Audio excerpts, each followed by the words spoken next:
Convido você a abrir sua Bíblia comigo no livro de Êxodo, capítulo 5. Leremos os versículos de 1 a 5. Êxodo, capítulo 5, os versículos de 1 a 5. E ao lermos a palavra de Deus, eu peço que você mantenha-na aberta, fique com a Bíblia aberta, porque nós vamos explorar um pouco alguns capítulos do livro de Êxodo. E nessa manhã me proponho a dizer para os irmãos, olhando para esse texto, sobre um tema bastante sugestivo: festa no deserto. Festa no deserto. Deus nos chama, como seu povo, a festejar, a celebrá-lo no deserto. Diz-nos a palavra de Deus, Êxodo capítulo 5, os versículos de 1 a 5. Depois foram Moisés e Arão e disseram a Faraó: assim diz o Senhor, Deus de Israel: deixa ir o meu povo, para que me celebre uma festa no deserto. Respondeu o Faraó: quem é o Senhor, para que lhe ouça a sua voz e deixe ir a Israel? Não conheço o Senhor, nem tampouco deixarei ir a Israel. Eles prosseguiram: o Deus dos hebreus nos encontrou, deixa-nos ir, pois, caminho de 3 dias ao deserto, para que ofereçamos sacrifícios ao Senhor, nosso Deus, e não venha ele sobre nós, com pestilência ou com espada. Então lhes disse o rei do Egito: por que, Moisés e Arão, por que interrompeis o povo no seu trabalho? Ide às vossas tarefas. Disse também Faraó: o povo da terra já é muito, e vós os distraís das suas tarefas. Festa no deserto. Deus quer celebrar com o seu povo uma festa. Algo maravilhoso acontece, meu irmão. Algo extraordinário acontece, minha irmã, na família reunida em torno da palavra de Deus. Algo sobrenatural vem sobre a família que se consagra a Deus diariamente. Eu tenho visto e tenho acompanhado famílias que estão assumindo uma agenda diária de devoção a Deus. E é lindo ver o que Deus realiza na vida do seu povo, que o celebra diariamente, que aceita o convite de Deus para celebrar e fazer festa com Deus. É maravilhoso. Culto, meu irmão, minha irmã, é celebração. Culto é festa, culto é alegria, é regozijo, é gratidão. Nós nos oferecemos a Deus e Ele nos recebe em sua presença e fala conosco e nos abençoa. Isto é culto. Êxodo capítulo 13, versículo 2. Há uma palavra de Deus: separar ou dedicar para uso de Deus. Olha lá: consagra-me todo primogênito, todo que abre a madre de sua mãe entre os filhos de Israel, tanto de homens como de animais, é meu. Consagra-me, consagração. O que é consagração? E é sobre isso que eu quero falar com você nesta manhã. Consagração é ato por meio do qual se dedica uma pessoa ou uma coisa ao serviço de Deus. Consagração é dedicar-se ao serviço de Deus. Consagração é santificar-se, é separar-se para Deus. É isso que Deus está chamando o seu povo para tirar do deserto, do Egito, e ir para o deserto para se consagrar, para se dedicar, para fazer festa a Deus no deserto. Levítico capítulo 20, os versículos de 7 a 8, diz assim: portanto, santificai-vos e sede santos, porque eu, o Senhor vosso Deus, guardai os meus estatutos e cumpri-os, eu sou o Senhor que vos santifica. E 1 Coríntios capítulo 7, versículo 35, digo isto em favor dos vossos próprios interesses, não que eu pretenda enredar-vos, mas somente para que é decoroso e vos facilite o consagrar-vos desimpedidamente ao Senhor.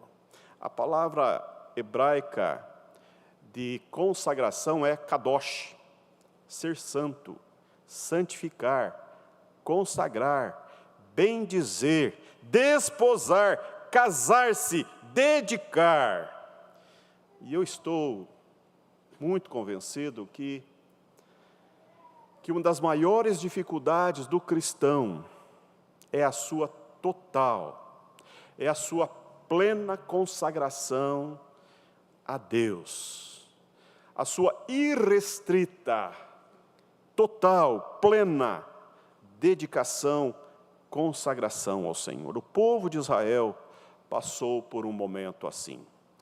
Vocês conhecem a história da Páscoa, o início da Páscoa. A Páscoa se deu naquela noite em que Deus libertou o povo, o seu povo, o povo hebreu, das garras, das mãos, do pesado fardo que o Egito impunha ao povo de Deus. Ali se comemorou a primeira Páscoa judaica, libertação. Mas houve um longo processo. Deus queria libertar o povo, Deus queria sua consagração total, mas muitos obstáculos foram apresentados por Faraó, muitas artimanhas, ciladas, meias-verdades, sugestões, tudo para impedir o povo de servi-lo de todo o coração. Eu quero nessa manhã ver com vocês algumas dessas objeções que também é usada pelo nosso inimigo dia a dia dentro de casa. Há um grande esforço, só de se ter um profundo desejo de priorizar a pessoa de Deus, o Evangelho de Cristo dentro de casa, porque os desafios são enormes. Eu quero nessa manhã chamar a sua atenção, porque nós estamos trabalhando dentro de uma temática, semeando e colhendo, e estou ainda na campanha Minha Família aos Pés da Cruz, e nessa manhã eu quero revisitar esse texto, chamando a sua atenção, papai, chamando a sua atenção, mamãe, para essas grandes verdades que estão nesse texto, que é dever, é responsabilidade minha e sua, de consagrarmos a nossa casa, a nossa família, a você, papai, especialmente. Pesa sobre você essa grande responsabilidade de colocar a sua família aos pés da cruz. E nesse texto nós temos algumas verdades que são desafiadoras no nosso contexto, para que isto de fato se estabeleça dentro de casa, a nossa consagração como família de Deus, como povo de Deus. A primeira delas é o trabalho. A primeira dificuldade na nossa cultura de consagração ao Senhor é o trabalho. Veja o que está aqui no versículo seguinte a esse que lemos, acompanhe-me lá no capítulo 5, do versículo 7 ao 14, presta atenção, é a sequência desse que nós lemos. Daqui em diante, não torneis a dar palha ao povo, para fazer tijolos, como antes. Eles mesmos é que vão e ajuntem para si palha, e exigireis deles a mesma conta de tijolos que antes faziam. Nada diminuireis dela. Estão ociosos e por isso clamam: vamos e sacrifiquemos ao nosso Deus. Agrave-se o serviço sobre esses homens, para que neles se apliquem e não deem ouvidos às palavras mentirosas. Então saíram os superintendentes do povo e seus capatazes e falaram ao povo: assim diz Faraó, não vos darei palha. Ide vós mesmos e ajuntai palha onde a puderdes achar, porque nada se diminuirá do seu trabalho. Que coisa interessante.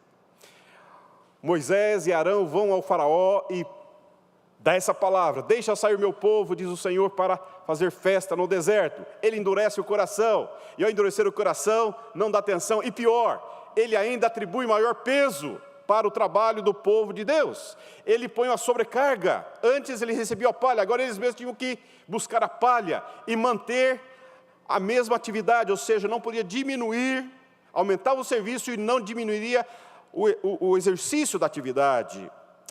Deus chama o seu povo para uma grande celebração no deserto, em louvor a Ele mesmo, pois a libertação daquele povo escravizado do Egito estava se aproximando. E Faraó, por sua vez, tenta impedir que o povo vá ao deserto, porque não conhecia o Deus de Israel, não sabia quem era Deus, não tinha nenhuma referência de Deus citado por Moisés. Além de não permitir a ida do povo, ele declara que o povo está trabalhando pouco, diz lá, povo ocioso, povo preguiçoso. Então, ele sobrecarrega o povo, versículo 7, não mais darei palha ao povo, eles tinham que buscar a palha. Versículo 8, exige a mesma produção, não havia desculpas. E no versículo 9, sobrecarrega-os para não dar ouvidos às mentiras. Uma pressão, ele exerce uma força descomunal sobre o povo que já estava oprimido.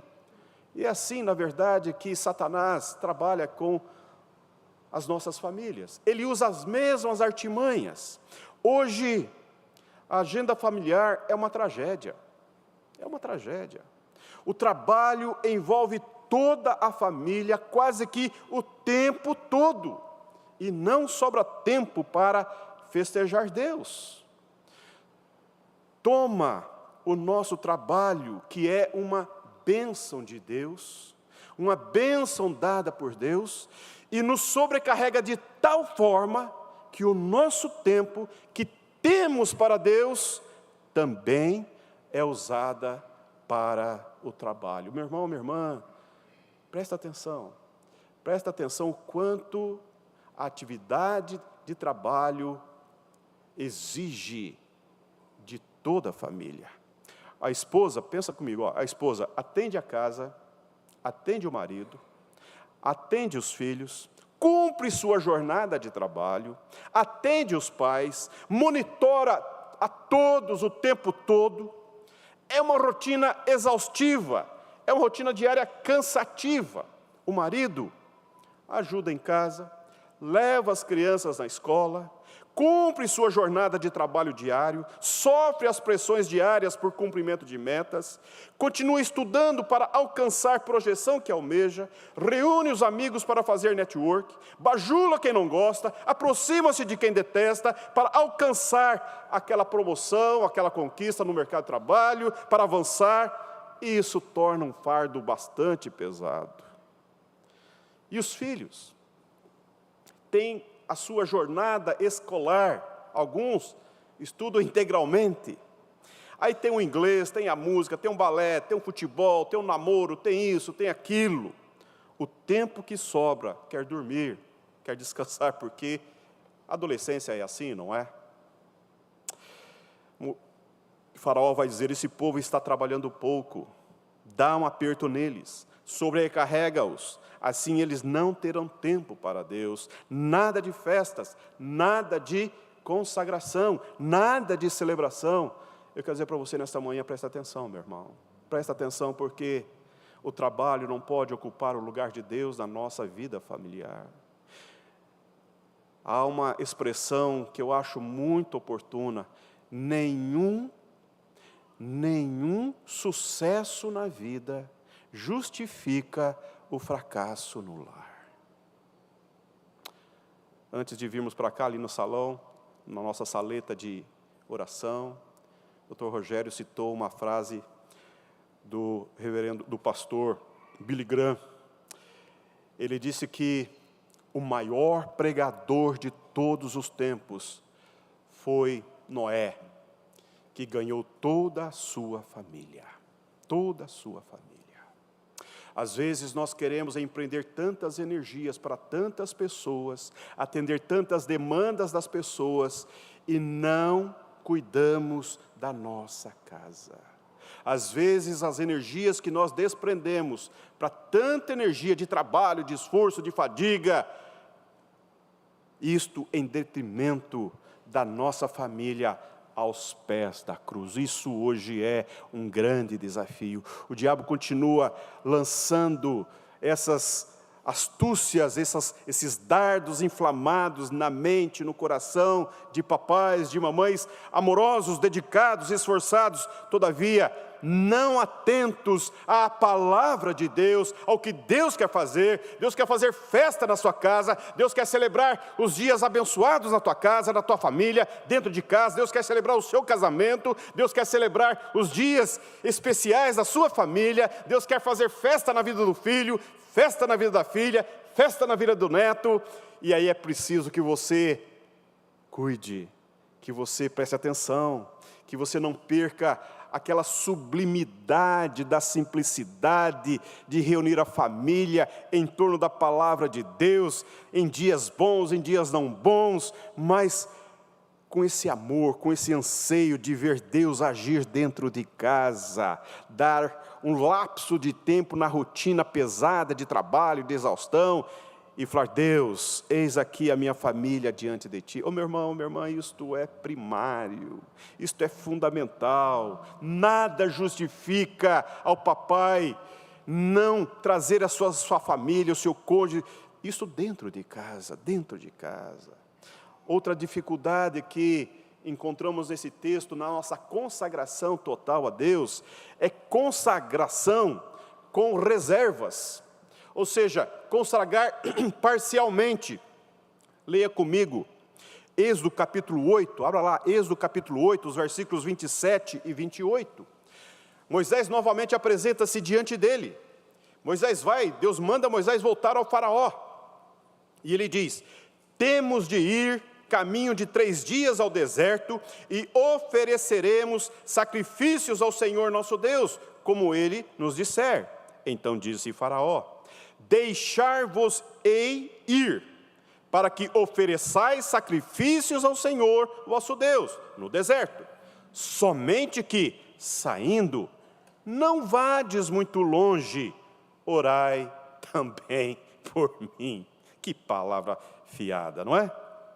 O texto mostra que Faraó, depois de várias promessas não cumpridas, permitia deixar ir o povo no momento de sofrimento, mas depois se arrependia e não cumpria o seu voto. Quando as pragas cessavam, deixou o povo ir ao deserto para celebrar, mas o fez com reservas. Versículo 28. Pode ir ao deserto sacrificar a Deus, porém não vá muito longe, esteja por perto, eu posso precisar de vocês, fique ao alcance das minhas vistas. Vá, mas não vá muito. Vá, mas não vá muito longe. Vá, mas não vá 3 dias. Vá, mas fique perto. Vá, mas eu quero acompanhar esses processos. É assim que o inimigo age. Vá, mas não vá muito longe. Vá no culto apenas uma vez, ou de manhã, ou à noite. Vá no culto, mas vá apenas 2 vezes ao mês. Por que ir todos os domingos? 2 vezes, capaz. Não precisa. Reunião de oração, culto de oração pela família, por quê? Para quê? Ora em casa. E aquela proclamação maluca da Páscoa, gente, quinta-noite, sexta, sábado, domingo, que isso? Isso é exagero, é fanatismo. Você não precisa assumir compromisso com o ministério na igreja. Deixa para os outros, isso não é para você não. Para quê? Você sabe que essas coisas não funcionam, você não é para isso. Seja membro da igreja, mas não seja fanático. Não se atole dentro da igreja. Meu irmão, minha irmã, quantas vezes o diabo não usa esse tipo de argumento diante de nós, e muitas vezes ele nos tem enganado com essa conversa boba, com essa conversa mole. São muitas objeções à nossa consagração a Deus e precisamos estar atentos a essa cilada. Deixa eu falar uma coisa para você. Você pertence a Deus, você é de Deus, Você não pertence a si mesmo. Você não pertence ao mundo. O diabo sabe disso. Essas provocações, essas palavras idiotas que chegam aos seus ouvidos, que chegam como boas ideias, elas na verdade querem tirar você da presença de Deus. Ela quer afastar você de uma relação profunda, de consagração, de dedicação, de experimentar uma relação de poder, de graça na tua vida, na tua família. Ô meu irmão, presta atenção, olhe um pouco para você, olha para onde Deus está caminhando a sua vida, a sua família, presta atenção. Fazer culto a Deus é uma das coisas mais importantes que nós devemos fazer na vida, é celebrar esse Deus glorioso, amoroso, santo. A cultura, ela está no maligno, a cultura jaz no maligno. Esse mundo não é uma proposta de Deus, o mundo está fora de Deus. Presta atenção, você está no mundo, mas você não é do mundo, você é de Deus, você é para a glória de Deus. Deus está agindo na tua vida, Deus está fazendo a obra no teu coração, Deus quer santificá-lo, Deus quer fazer a obra dele no teu coração, Deus quer prosperá-lo para a glória dele, para o louvor dele. Presta atenção, não fique com reservas, não fique com reticências. Às vezes nós olhamos para aquele texto do profeta Ezequiel, em que o profeta Ezequiel, Deus propõe a ele que ele entre na água, e ele então entra na água, ele vai até os joelhos e fala: Deus, aqui está bom? Não, entra mais. E ele vai e entra até os seus joelhos, ele fala: Deus, aqui está bom? Não, não está bom, entra mais. E ele vai até a cintura, e ele fala: Deus, aqui está bom? Não, anda mais. E ele vai até o pescoço, e Deus fala, e ele pergunta: está bom, Deus? Fala: não, você precisa mergulhar no oceano do Espírito de Deus. Deus nos chama para a total, exclusiva vontade dEle, sem reservas, sem escamoteamento. Nós e a nossa família somos povo de Deus. Nós não fomos chamados para viver de acordo com a proposta indecorosa do mundo. Nós não fomos chamados para conduzir nossos filhos de acordo com as propostas da cultura. Dentro de casa não são os valores da escola que definem os nossos valores domésticos. Não é essas propostas indecorosas da mídia que determinam o que deve acontecer dentro de casa. Não é a palavra de Deus. Nós somos de Deus, nós vivemos para Deus, sem reservas, sem nenhuma reserva, total, plena, totalmente. A grande tragédia da vida cristã é quando nós queremos servir a Deus com reservas, limitando. Deus, agora não, deixa eu crescer um pouco mais, agora eu quero namorar, agora eu quero casar ainda, depois que eu casar, depois que eu ter meus filhos, depois que eu arrumar um bom emprego, depois que fizer isso, depois... Isso é procrastinação. Você sabe que Deus está falando ao seu coração, você sabe que Deus já falou para você, você tem convicção do que Deus está fazendo na tua vida, você sabe disso. Ô meu irmão, acorda para a vida. Não procrastine aquilo que Deus já falou para você mais de uma vez. Abra seu coração, rasga o teu peito na presença de Deus. Fala: Deus, eu quero o Senhor na minha vida, eu quero o Senhor na minha família. E eu me entrego, eu me consagro totalmente, plenamente, sem reservas. A outra dificuldade que ele propõe aqui tem a ver com a família. Veja comigo o Êxodo capítulo 10, versículo 11. Olha só a outra investida dele contra o povo de Deus.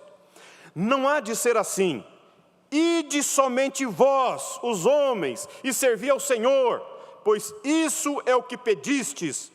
E os expulsaram da presença de Faraó. Faraó disse: agora vocês podem ir, vão só os homens, mas as mulheres ficam, as crianças ficam, os bens de vocês também ficam, só os homens.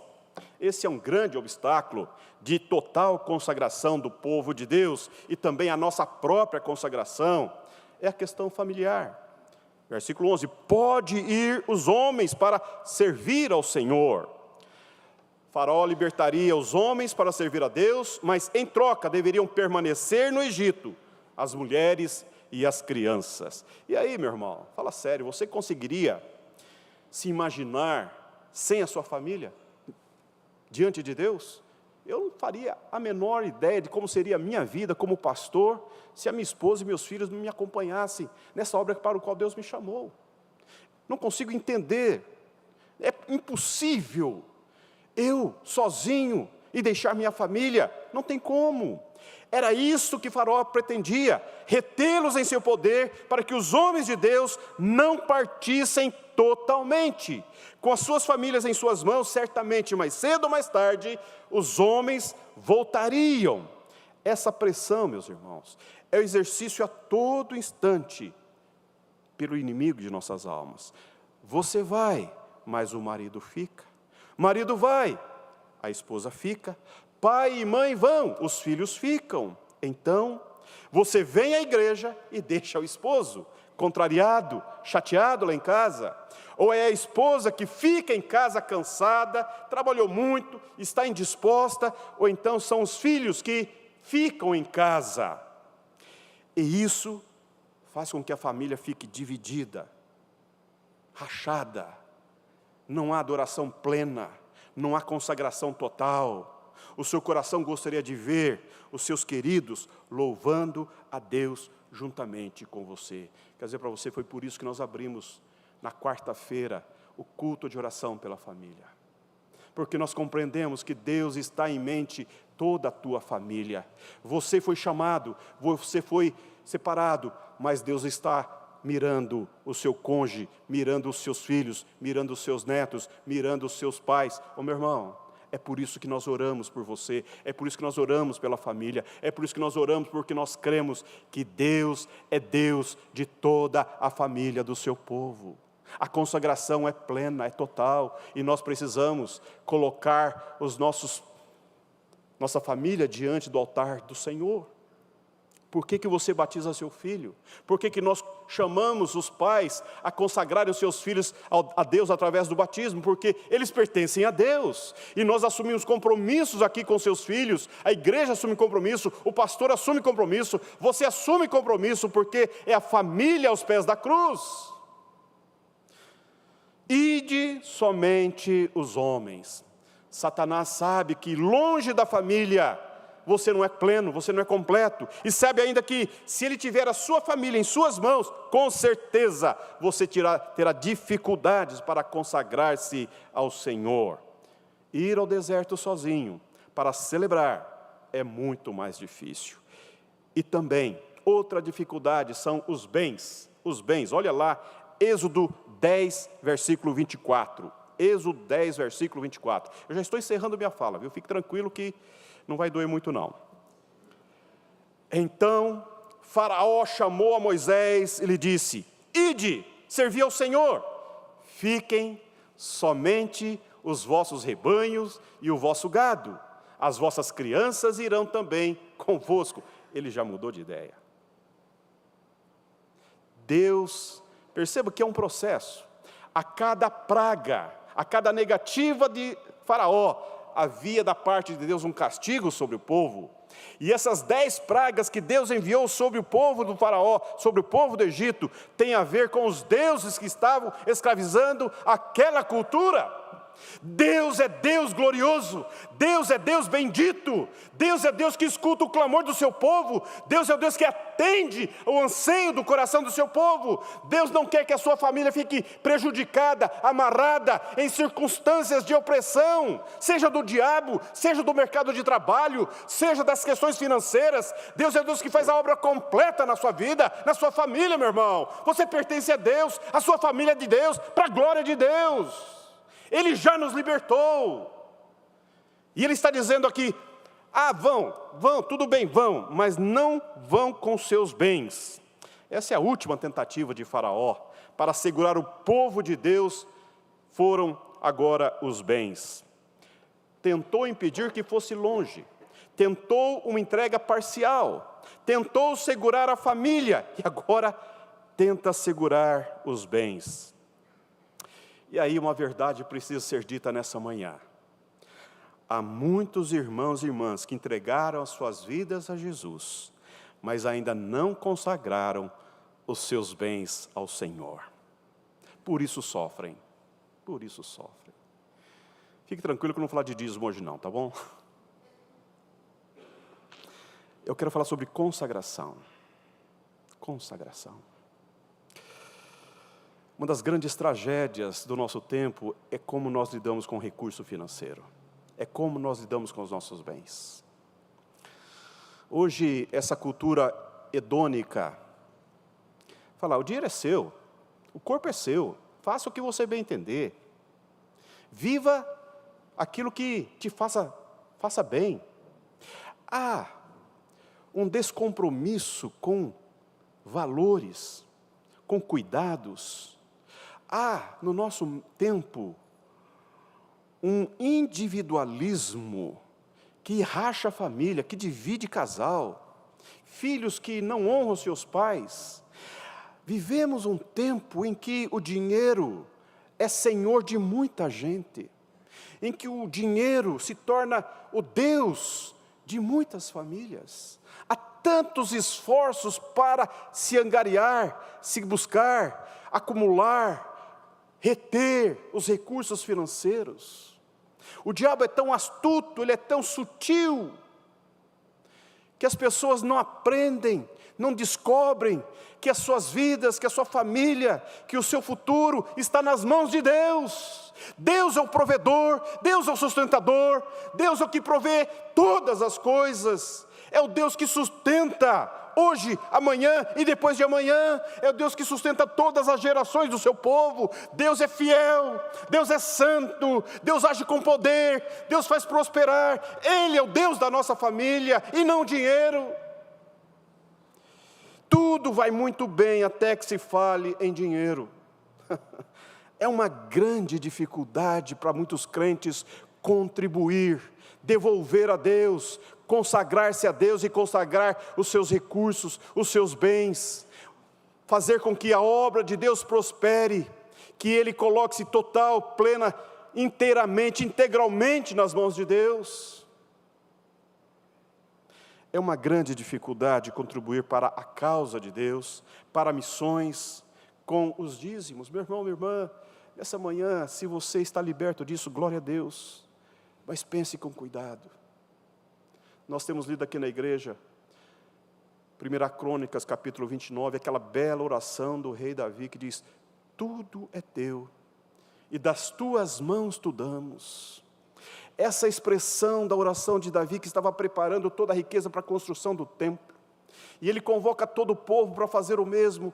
Ele fala, nós precisamos adorar a Deus, nós queremos a presença de Deus no nosso meio, nós queremos invocar a Deus da nossa terra, entre nós, vamos consagrar-nos a Deus, e vamos consagrar os nossos bens a Deus.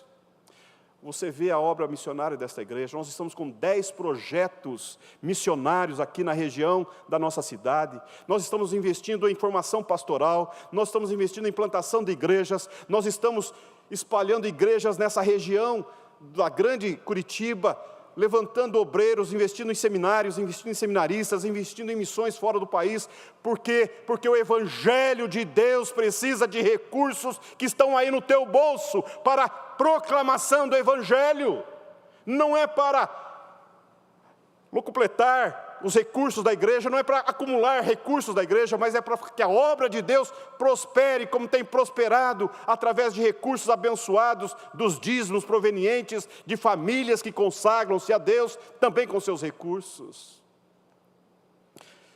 É incrível como tantas pessoas têm facilidade em entrar numa loja e fazer uma compra de um vestido, de um terno de 3 mil reais, 5 mil reais, uma bolsa de 10 mil reais, mas tem uma grande dificuldade de oferecer, de devolver 10% que é consagrado ao Senhor.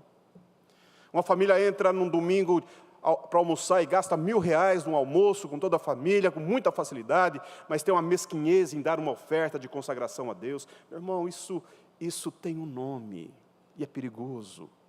Cuide disso, presta atenção. Busque a Deus, consagre-se a Deus totalmente, plenamente. Eu quero concluir. Eu quero dizer para você nessa manhã, com muito amor, com muito temor, há um significado muito profundo na travessia do povo a pé enxuto pelo Mar Vermelho. Deus sabia que aquele povo, quando estivesse longe, lá na frente, eles sentiriam saudades dos tempos que estavam cativos no Egito. Deus conhece o seu povo e sabe que quando bate a saudade, há um desejo de querer voltar. Por isso que Deus abriu e fechou o mar. Deus abriu o mar para que o povo passasse. Assim que o mar abriu, o povo passou, Deus voltou as águas para que se fechasse. E então o exército sucumbiu, o exército de Israel, do Egito sucumbiu, e o povo jamais não poderia voltar. Deus sabe que o ato que Ele precisa fazer na tua vida é definitivo. A obra de salvação é uma obra definitiva. A regeneração é um ato único na sua vida. E quando Deus nos regenera, Ele nos faz morrer para nós mesmos, morrer para a nossa antiga vida, morrermos para nós e vivermos para Ele, e vivermos para a glória dEle. E o Espírito Santo habita em nós, e Ele nos capacita a vivermos para a glória de Deus. É assim que Deus age na tua vida e que Deus vai agir na vida de seus filhos, porque esse é o Deus que faz a obra completa e irrestrita a partir de dentro de você, das suas entranhas. Ele suscita força na fraqueza. Porque Deus sabe que se dependesse de mim, se dependesse de você, com certeza nós olharíamos para trás. Por isso que você precisa ir bem longe. Você precisa romper com esses laços que ficaram para trás. É desejável que você busque essa renovação na sua mente. Como diz Paulo, deixando as coisas que para trás ficam e avançando para as que diante de mim estão, prossigo. Olhando firmemente para o autor e consumador da fé, Cristo Jesus. Essa é a obra, esse é o caminhar do cristão. Despir-se, deixar as coisas que para trás ficam e olhar e buscar as coisas novas que o Deus dos céus tem reservado para aqueles que o amam. Porque tudo depende de Deus. No capítulo 12, versículos de 31 a 36, eu não vou ler, mas Faraó cede e liberta o povo todo, com as suas famílias, com seus bens e com muitos presentes. O Senhor deu graça aos olhos dos egípcios, tudo o que eles pediam, eles ganhavam. Você não deve ceder, meu irmão, às pressões do Satanás. Você tem direitos adquiridos por Jesus Cristo na cruz do Calvário. E nós ouvimos recentemente, várias vezes, essa canção das crianças, não é? Que eu aprendi também quando era criança. No Egito escravo fui, sim, sim, ó sim. No Egito escravo fui do vil Faraó, triste. Nós éramos escravos do pecado, mas Deus em Cristo Jesus nos libertou. E hoje a mesa está nos proposta para aqueles que foram libertos pelo sangue do Cordeiro. E nesta libertação, vivemos vida nova, vida para a glória de Deus, em total, plena e irrestrita consagração. Que Deus te abençoe, que Deus abençoe o teu coração, que Deus abençoe a tua família. Vamos ouvir uma vez mais o coral.